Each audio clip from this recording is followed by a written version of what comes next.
आइए अब हम मध्यकालीन इतिहास में पहले टॉपिक भारत में इस्लाम का आगमन, आक्रमण एवं प्रभाव के बारे में देखते हैं। सबसे पहले हम इस्लाम के बारे में मोटी मोटी चीज़ें देख लेते हैं। इस्लाम एक एकेश्वरवादी धर्म है। यह अवतारवाद, मूर्ति पूजा, जात पात एवं पुनर्जन्म में विश्वास नहीं करता है। अर्थात इस्लाम अवतारवाद, मूर्ति पूजा, जात पात और पुनर्जन्म का विरोधी है। इसके मुख्य स्तंभ 5 हैं। हज, ज़कात जो कि आय का 2.5% होता है या 1/40 जिसको कहा जा सकता है, कलमा, नमाज, 5 वक्त की नमाज और रमज़ान या रोज़ा। इस्लाम में आस्था रखने वाले को या पहला संगठित समुदाय जो था उसे उम्मत कहते हैं, या इस्लाम में आस्था रखने वाले पहले संगठित समुदाय को उम्मत कहते हैं। और यदि हम सदका की बात करें तो इस्लाम में सदका विशेष दिन या त्यौहार पर दिया जाने वाला दान है, या वह दान है जो कुछ तुम स्वेच्छा से दे सकते हो। यानी कि इस्लाम में सदका वह दान है जो कुछ तुम स्वेच्छा से या अपनी मर्ज़ी से दे सकते हो। इस्लाम में शरीयत मुस्लिम न्याय का एक स्रोत है। शरीयत की व्याख्या हेतु अलग अलग विचारधाराएं हैं। इसे मालकपंथी, शफ़ीपंथी, हनवतपंथी और हनीफापंथी।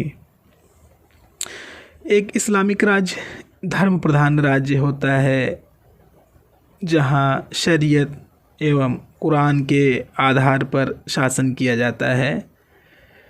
यानी कि जो राज्य होता है वहाँ पर शरीयत के अनुकूल शासन किया जाता है। आइए अब हम आगे बढ़ते हुए एक बहुत ही महत्वपूर्ण पार्ट को देख लेते हैं कि इस्लाम धर्म के प्रवर्तक या पैगंबर यानी अंबर से पैगाम लाने वाले हज़रत मोहम्मद साहब थे। इन्हें नबी या रसूल भी कहा जाता है। इनका जन्म 570 ईस्वी में मक्का में हुआ था और इनकी मृत्यु 632 ईस्वी में हुई थी। मक्का जो कि सऊदी अरब में स्थित है, वहाँ पर इनका जन्म 570 ईस्वी में हुआ था। 622 ईस्वी में ये मदीना चले गए, जिसे इस्लाम में हिजरत के नाम से जाना जाता है, या हिजरी संवत का आरंभ यदि हम कहें तो 622 ईस्वी में हुआ। मोहम्मद साहब के पिता का नाम अब्दुल्ला था और माता का नाम अमीना था। इन दोनों लोगों की बचपन में मृत्यु हो गई थी और इनकी मृत्यु के बाद इनके चाचा अबू तालिब ने इनका पालन पोषण किया था। नाट ए मोहम्मदी जो मोहम्मद साहब की जीवनी है, फिर से सुनिएगा, नाट ए मोहम्मदी बर्नी द्वारा रचित है। यह मोहम्मद साहब की जीवनी है। आगे बढ़िए, एक बार और देखिए नाट ए मोहम्मदी जो मोहम्मद साहब की जीवनी है, इसकी रचना बर्नी ने की थी। हज़रत मोहम्मद के बाद 4 खलीफा हुए या पैगंबर हुए। वैसे तो पैगंबर नहीं कहा जाता है, 4 खलीफा हुए या 4 उत्तराधिकारी हुए जिन्हें धार्मिक गुरु तथा राजनीतिक प्रशासन कहा जा सकता है। अबू बकर जो 632 ईस्वी से 634 ईस्वी तक खलीफा थे। उमर जो 634 से 644 ईस्वी तक खलीफा थे। वहीं उस्मान इब्न अफ़्फ़ान, इनका समय 644 से 656 ईस्वी तक था। अली इब्न अबू तालिब, इनका समय 656 से 661 ईस्वी तक था। मोहम्मद साहब को ज्ञान की प्राप्ति हीरा नामक गुफा में 40 वर्ष की अवस्था में हुई। अली इब्न अबू तालिब, जिनका समय 656 से 661 ईस्वी माना जाता है, इनके बाद उमैया वंश यानी 661 से 749 ईस्वी तक का समय शुरू होता है। 661 में अली की मृत्यु के बाद मुबैया नामक व्यक्ति ने अली के पुत्र हसन को हटाकर स्वयं खलीफा बन गया। उमैया वंश की राजधानी दमिश्क थी। इसके बाद 749 ईस्वी में अब्बास सफ़ाह ने अब्बासी वंश की नींव रखी। 749 ईस्वी में अब्बास सफ़ाह ने ईरानियों के सहयोग से उमैया वंश का अंत करके अब्बासी वंश की स्थापना की। इसकी राजधानी बगदाद थी और अब्बासी वंश के अंतिम खलीफा मुस्तकीम थे। यदि हम ज़कात की बात करें तो अकबर ने दैनिक जीवन में प्रयोग की वस्तुओं पर से ज़कात ख़त्म कर दिया था। फिर से सुनिएगा, मुग़ल कालीन शासक अकबर ने दैनिक जीवन में प्रयोग की वस्तुओं से ज़कात ख़त्म कर दिया था। वहीं जहांगीर ने आयात निर्यात पर मूल्य का 2% यानी कि आयात निर्यात पर मूल्य का 2% ज़कात लगाया था। यदि हम आगे बढ़ें तो हमारे भारत को हिंदुस्तान ईरानियों ने कहा, इंडिया यूनानियों ने कहा, वहीं शब्द हिंदू अरबों ने दिया। भारत में यदि हम बात करें इस्लाम का आगमन तो अरब के पश्चिमी तट पर आगमन के साथ शुरू हुआ। मोहम्मद बिन कासिम के सिंध पर विजय के बाद ईरानी शरणार्थी जब 900 ईस्वी में तुर्की कबीले के हमले के कारण भारत आए एवं सूफ़ी संतों के आगमन के साथ, यानी कि भारत में इस्लाम अरब व्यापारियों के पश्चिमी तट पर आगमन के साथ मोहम्मद बिन कासिम के सिंध पर विजय के बाद ईरानी शरणार्थी 900 ईस्वी में जब इन पर तुर्क कबीलों के हमले हुए तो ये भारत आए एवं सूफ़ी संतों के आगमन के साथ भारत में इस्लाम का आगमन होता है। यदि हम भारत पर आक्रमण की बात करें तो सबसे पहले अरबों ने आक्रमण 636 ईस्वी में खलीफा उमर के समय में मुंबई के निकट थाने पर किया था, लेकिन वे सफल नहीं हुए थे।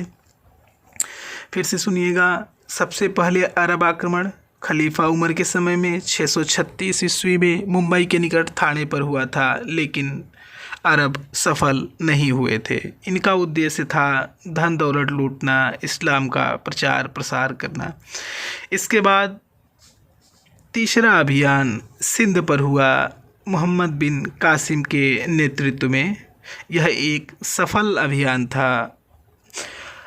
मोहम्मद बिन कासिम के पूर्व 711 ईस्वी में उबैदुल्ला और दूसरा बुदैल के नेतृत्व में 2 आक्रमण हुए, लेकिन दोनों ही असफल हुए।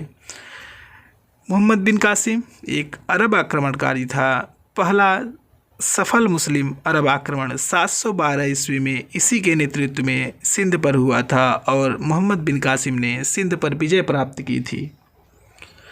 और जब मोहम्मद बिन कासिम ने सिंध पर आक्रमण किया था तो सिंध का शासक था दाहिर, जो पराजित हुआ, युद्ध करते हुए मारा गया।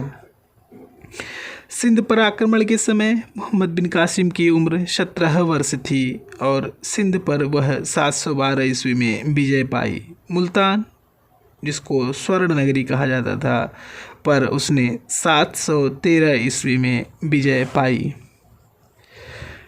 सिंध अरबों के कब्ज़े के बाद मोहम्मद बिन कासिम ने भूमि कर लगाया जो खराज कहलाता था, यानी कि जब सिंध पर अरबों का कब्ज़ा हो गया तो मोहम्मद बिन कासिम ने वहाँ पर भूमि कर लगाया जो खराज कहलाता था। सिंध पर विजय के बाद सबसे पहले जजिया कर लगाया गया। चचनामा, फतहनामा जिसे भी कहते हैं, चचनामा या फतहनामा इसका लेखक है अली अहमद। यह अरबों द्वारा सिंध पर विजय तथा सिंध प्रदेश के इतिहास का वर्णन करता है। यानी कि अली अहमद द्वारा रचित चचनामा या फतहनामा अरबों द्वारा सिंध पर विजय तथा सिंध प्रदेश के इतिहास का वर्णन करती है। मोहम्मद बिन कासिम के अभियान एवं उसके शासन प्रबंधन आदि के बारे में भी हमें चचनामा या फतहनामा में जानकारी मिलती है। मोहम्मद बिन कासिम के उद्देश्य की अगर हम बात करें तो इसका उद्देश्य मुस्लिम राज्य का विस्तार करना, धन प्राप्त करना, इस्लाम धर्म का प्रचार प्रसार करना और किसी भी देश पर आक्रमण के लिए यदि हम बात करें तो कोई न कोई तत्कालिक कारण होता ही है। और मोहम्मद बिन कासिम के केस में सबसे बड़ा तात्कालिक कारण यह था कि कुछ अरबी जहाज़ समुद्री डाकुओं द्वारा लूट लिए गए थे। और अब मोहम्मद बिन कासिम के आक्रमण का क्या प्रभाव हुआ या अरबों के आक्रमण का भारत पर क्या प्रभाव हुआ, आइए अब हम उसके बारे में जान लेते हैं। भारतीय ग्रंथों का अरबी में अनुवाद हुआ। इनमें सुश्रुत संहिता, पंचतंत्र, सूर्य सिद्धांतिका एवं आयुर्वेद प्रमुख ऐसे ग्रंथ हैं जिनका अरबी में अनुवाद हुआ। अरबी गणित पढ़ने आए। कुरान का सिंधी में अनुवाद हुआ। अरबों की प्रशासनिक नीतियाँ तुर्कों से लेकर मुग़लों तक मार्गदर्शन का काम करती रहीं। यानी कि जो प्रशासनिक नीतियाँ अरबों ने अपनाई वही नीतियाँ तुर्कों से लेकर मुग़लों तक मार्गदर्शन का काम करती रहीं। खजूर बागान, ऊँट का पालन, चर्म शिल्प, मुद्रा प्रणाली, नगरीकरण तथा नए नगर का उद्भव हुआ। सामाजिक समानता, पर्दा प्रथा का आरंभ हुआ एवं वर्ग विभेद में कमी आई। 9वीं शताब्दी के अंत तक ये अरब भारत छोड़ करके चले गए। अब हम तुर्की आक्रमणकारियों का आगमन हुआ।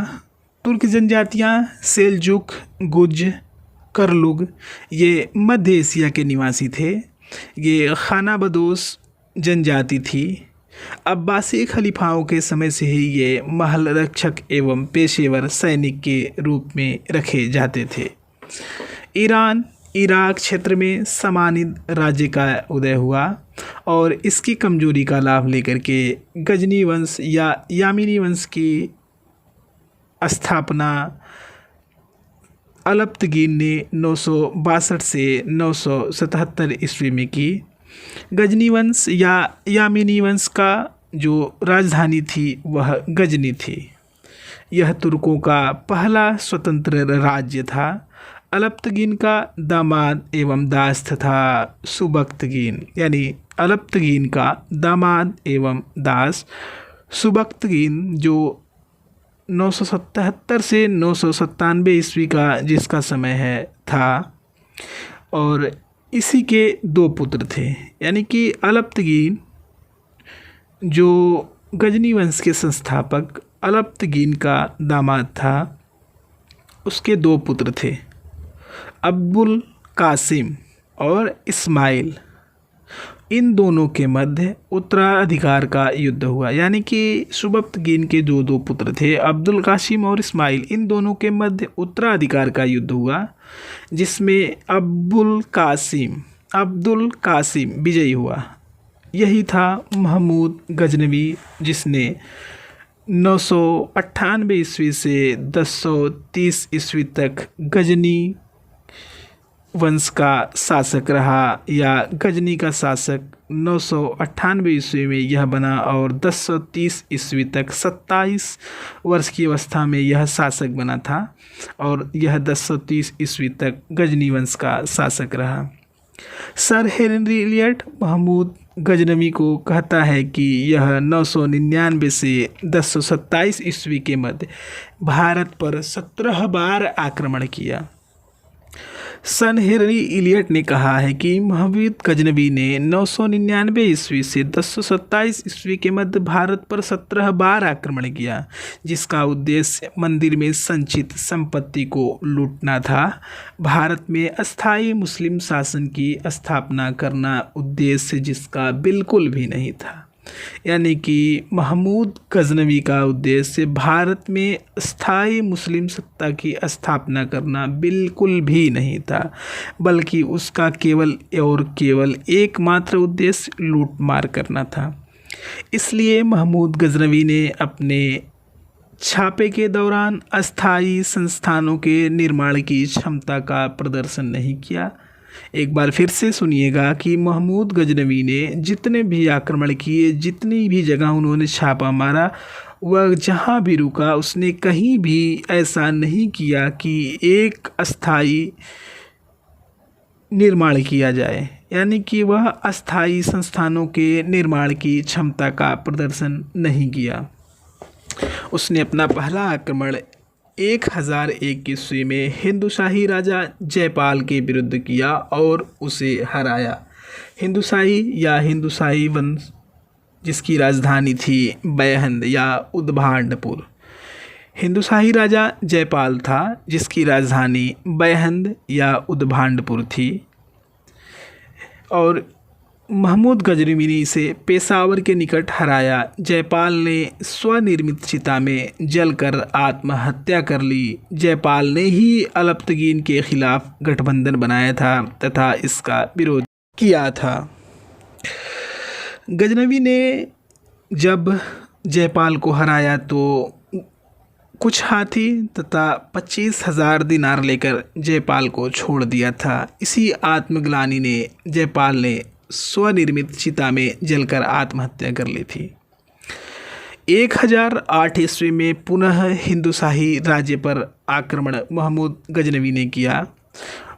उस समय हिंदुशाही वंश का शासक आनंदपाल था जो पराजित हुआ बैहंद के निकट। यानी कि 1008 ईस्वी में जब महमूद गजनवी ने पुनः आक्रमण किया बैहंद पर, तो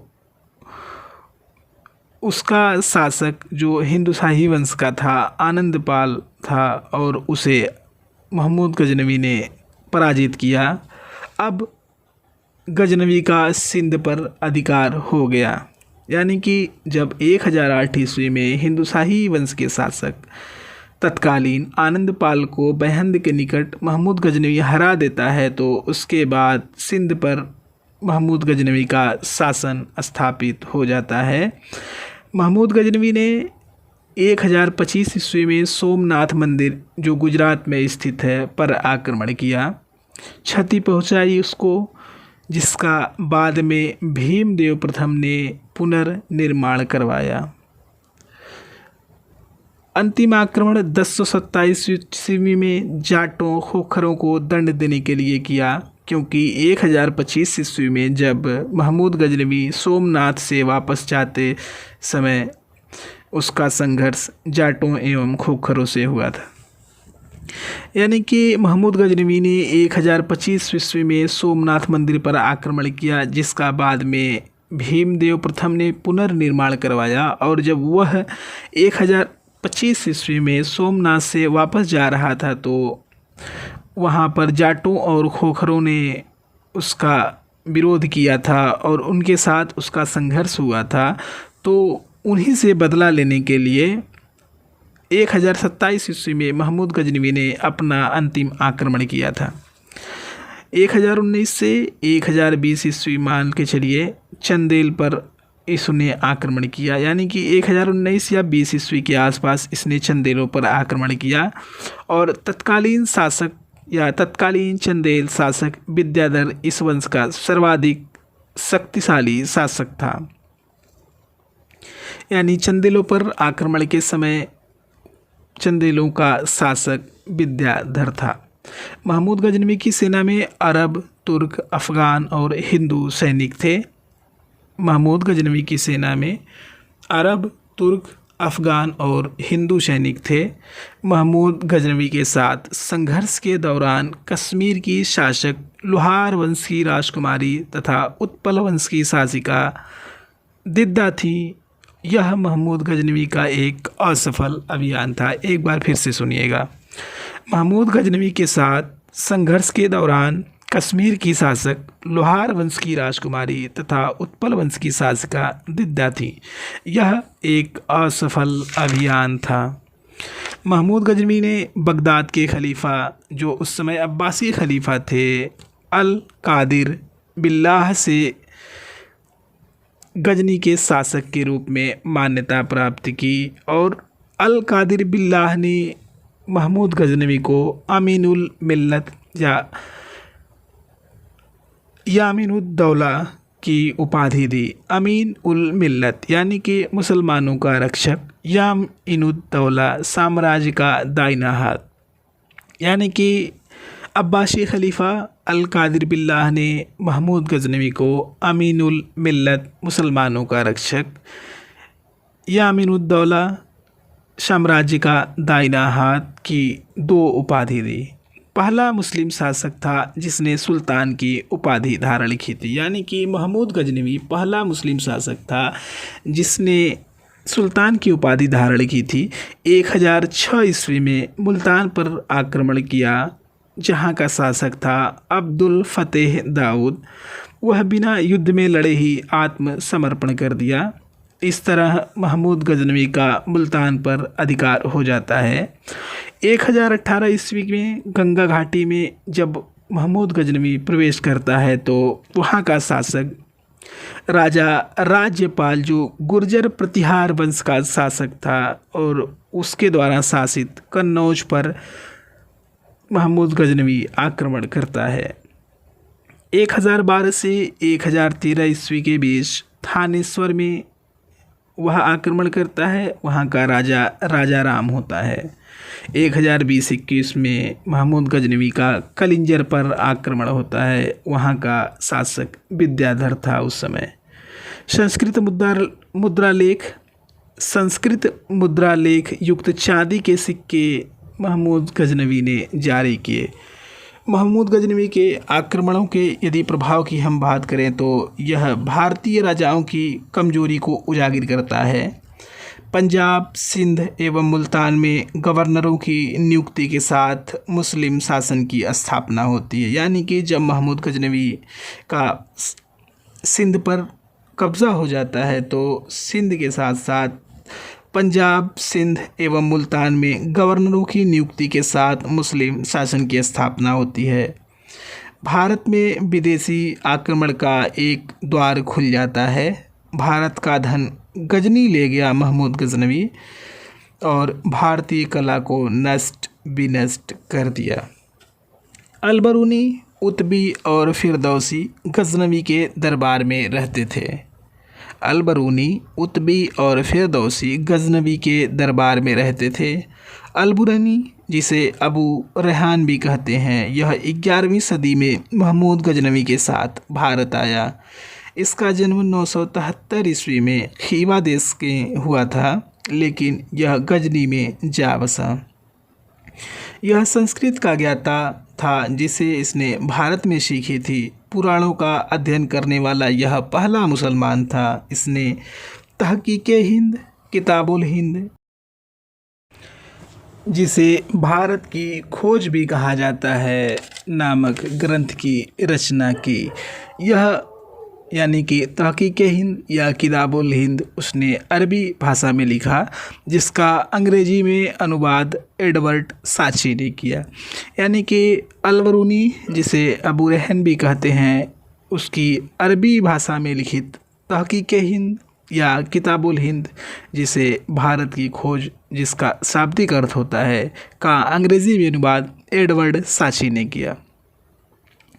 इतिहासकार के साथ साथ अलबरूनी खगोल विज्ञान, भूगोल, तर्कशास्त्र, गणित, धर्म एवं धर्मशास्त्र का ज्ञाता था। उतबी, यह एक दरबारी इतिहासकार था महमूद गजनवी के दरबार में। इसने किताबुल यामिनी या तारीख़ यामिनी नामक ग्रंथ की रचना की। वहीं फिरदौसी महमूद गजनवी के दरबार में एक कवि था जिसे पूर्व के होमर की उपाधि दी गई है, यानी पूर्व के होमर की उपाधि फिरदौसी को ही दी गई है। इसने शाहनामा नामक रचना की, यानी कि फिरदौसी जिसे पूर्व का होमर भी कहा जाता था, यह महमूद गजनवी के दरबार में एक कवि था और इसने शाहनामा नामक रचना की। बैहाकी जिसकी रचना तारीख़ सुबक्त गीन है। इसके बाद अब मोहम्मद गोरी 1175 ईस्वी में भारत आया, जो 1175 से 1206 ईस्वी तक जिसका शासन था। मोहम्मद गोरी यह सांसबानी तुर्क था जिसका पूरा नाम मोहम्मद इब्न शाम था और इसका वास्तविक नाम शिहाबुद्दीन मोहम्मद गोरी था। यह गौर अफ़गानिस्तान का निवासी था। इसने अपना पहला आक्रमण 1175 ईस्वी में मुल्तान पंजाब पर किया। 1178 ईस्वी में पाटन गुजरात पर इसने आक्रमण किया। तत्कालीन चालुक्य राजा मूलराज द्वितीय, भीम द्वितीय जिसे कहते हैं, वह अपनी माँ नायिका देवी के नेतृत्व में आबू के निकट गोरी को पराजित किया। भारत में गोरी की यह पहली पराजय थी, यानी कि भारत में गोरी की पहली पराजय भीम द्वितीय द्वारा 1178 में हुई। अब गोरी ने सिंध पर मुल्तान का रास्ता बदलकर पंजाब का रास्ता चुना, यानी कि जब उसकी पराजय हो गई भीम द्वितीय के हाथों, तो उसने सिंध एवं मुल्तान का रास्ता बदल करके पंजाब के रास्ते अपना अभियान सफल बनाने की कोशिश की। 1181 ईस्वी में वह पंजाब में आक्रमण करता है। उस समय शासक था खुसरो मलिक। खुसरो मलिक उसने उपहार देकर गोरी से संधि कर ली। तराइन का पहला युद्ध 1191 ईस्वी में पृथ्वीराज चौहान और मोहम्मद गोरी के बीच हुआ, जिसमें मोहम्मद गोरी पराजित हुआ और वह पराजित होने के बाद गजनी चला गया।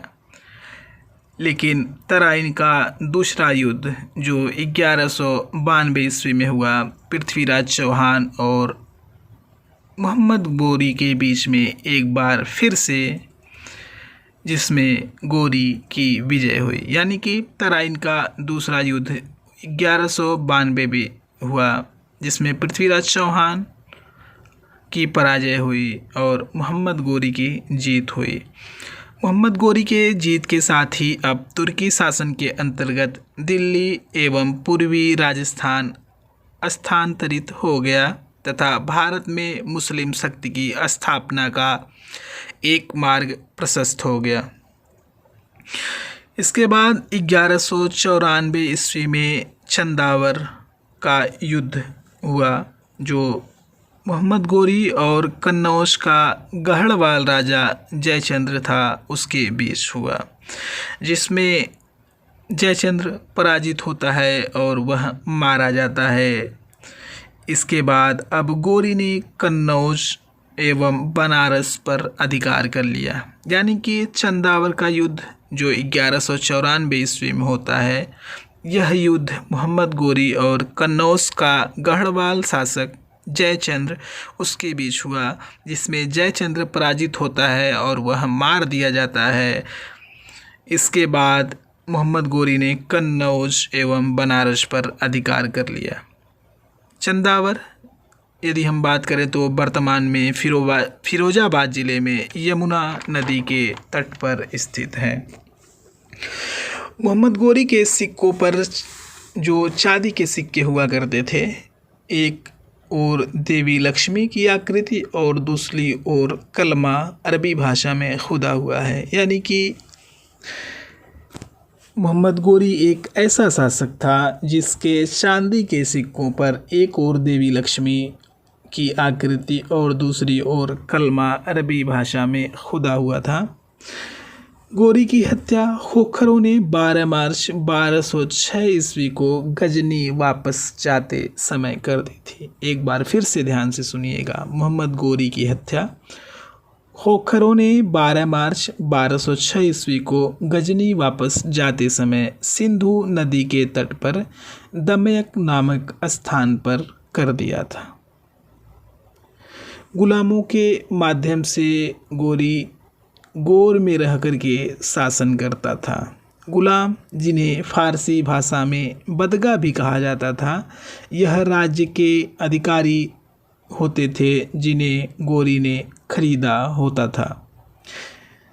युद्ध एवं प्रशासन के काम में प्रशिक्षित तुर्किस्तान के ये युवा होते थे। ये वेतन पर काम करते थे और मोहम्मद गोरी का गुलाम कुतुबुद्दीन ऐबक था, जिसने 1206 ईस्वी में मोहम्मद गोरी के मृत्यु के बाद दिल्ली सल्तनत की स्थापना की, जो 1206 ईस्वी से लेकर के 1526 ईस्वी तक बनी रही। अर्थात दिल्ली सल्तनत का यह इतिहास